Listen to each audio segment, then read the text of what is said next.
உண்மை சொல்லிதான் ஓட்டலாம். சரி, என்னுடைய சொல்லி நீ மீறி போவதாக இருந்தால் போ. நான் சென்று வருகிறேன் சுவாமி. சரி, இனி சொல்லி பாருங்கள். சரியா? பகவான் கோபத்தோடு தான் விடை கொடுத்தார். அம்மா அவர்கள் ஈசனுடைய சொல்லை மீறி சரி வளர்த்த தந்தை வாசத்தில் வருகின்றார்கள். சரி, தக்காவனத்தில் வந்தார்கள். சரி, அங்கே தந்தை முன்னி வந்து அப்பா என்று அழைக்கும் பொழுது ஆமா முகத்தை திருப்பி கொண்டார் தக்கராஜன். சரி, அப்போது வார்த்தாராக இருக்கக்கூடிய முனிவர்கள், அம்மா தக்கராஜனை என்னை உன் மகள் தாட்சாயி வந்திருக்கின்றார். என்னுடைய மகன் தாட்சாயி என்றைக்கு இறந்து விட்டால் அந்த ஈசனுடைய இந்த பெற்றோருடைய மனைவி வந்திருக்கின்றார். சரி, ஆண்டியுடன் ஒருவளுக்கு அம்மை உண்டு அப்பன் உண்டும். சரி, இறப்பனுடன் ஒருவளுக்கு அம்மா இங்கு வர காரணம் என்ன?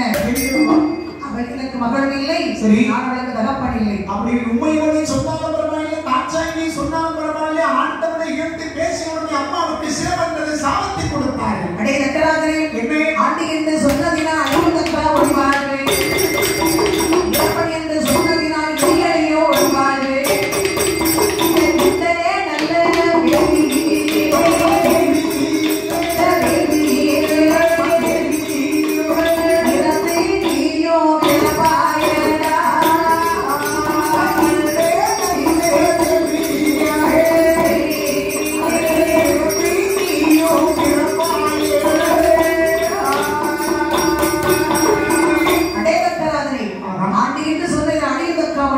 சரி, இறப்பன் என்று சொன்னபடியினால் சரி, இதோடு உன் வாழ் வகித்த போனது.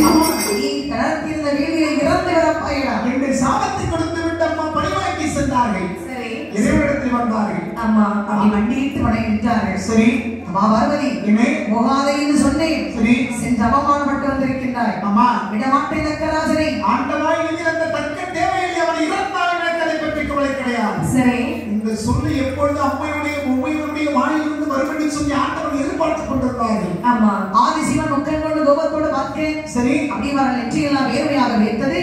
வேர்வை வாங்கி வீசினார். சரி, அந்த வேர்வையின் ஆதாரமாகவே அம்மா அங்கே 10 தலை வாருங்கள். சரி, 20 கரத்தோடு சரி, வார வாழ ஒடுக்கிய அத்தையுடன் அம்மா வேர்வை முத்திரத்தை பிறந்தார். சரி, அவர்கள் ஆண்டவா மகாதேவா என்னை பிறவி செய்திருக்கிறீர்கள், நீ பிறவி செய்த காரணம் என்ன, நான் என்ன செய்வேன் சொல்லுங்கள். எனக்கு எதிராக இருக்கின்ற தக்காபுரத்து தக்கராஜன் சரி, என்னை கொல்ல வேண்டும் என்று சம்பாரவை நடத்தி கொண்டிருக்கின்றார்.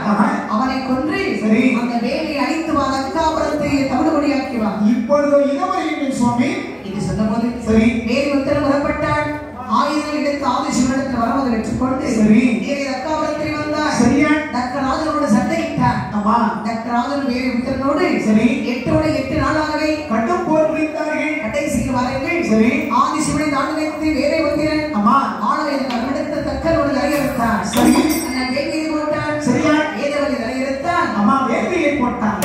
அங்கு இருக்கக்கூடிய படைகளை அழைத்துவிட்டு சரி, தக்காபுரத்தை தவிடுபடியாக்கினார். தக்கன் பட்டான் பட்டான் என்று சொல்லிப்பார்கள். குரலோசை எழுப்பி தப்பட்டை கொட்டினான். சரி, தக்கன் பட்டான் என்று சொல்லக்கூடிய இந்த சொல்லுடைய ஓசையானது வெள்ளிமலையில் அமர்ந்திருக்கக்கூடிய அம்மை உமையுடைய தாட்சாயுடைய காரியம் கேட்டது. ஆமா, அம்மா ஓடோடு இறைவனத்தில் வருகின்றார்கள். சரி, அப்படி வந்து புலம்பினார்கள். சரி, பகவானே, ஆனா என் தாயிலிருந்து இறந்து விட்டார்கள், உடனே சென்று பார்க்க வேண்டும். சரி, இது சொன்னபோது அம்மா அம்மாவுடைய கவலையை பார்த்து சரி, அம்மா பார்வதி அழைத்துக் கொண்டு வருகின்ற அக்காவுக்கு சரியா? தலை இல்லாமல் தாயிலிருந்து இருந்ததை பார்த்து பாருங்கள். ஆஹா, அம்மா புலம்பினார்கள். சரி, சுவாமி, என்ன என் தாயிலிருந்து இரண்டு உடனே எடுத்து வர வேண்டும். மையவரை ஆண்டாண்டு காலம் 5 கொண்டாலும் ஆண்டவர்கள் மறுபடியும் மண்ணிலே வருவார்கள் என்று சொல்வார்கள். அது போன்று இறந்தவர்களை எழுப்பது சாத்தியம் கிடையாது. சரி, அதுபோது இரண்டினுடைய தலையில் இந்த வேர்வை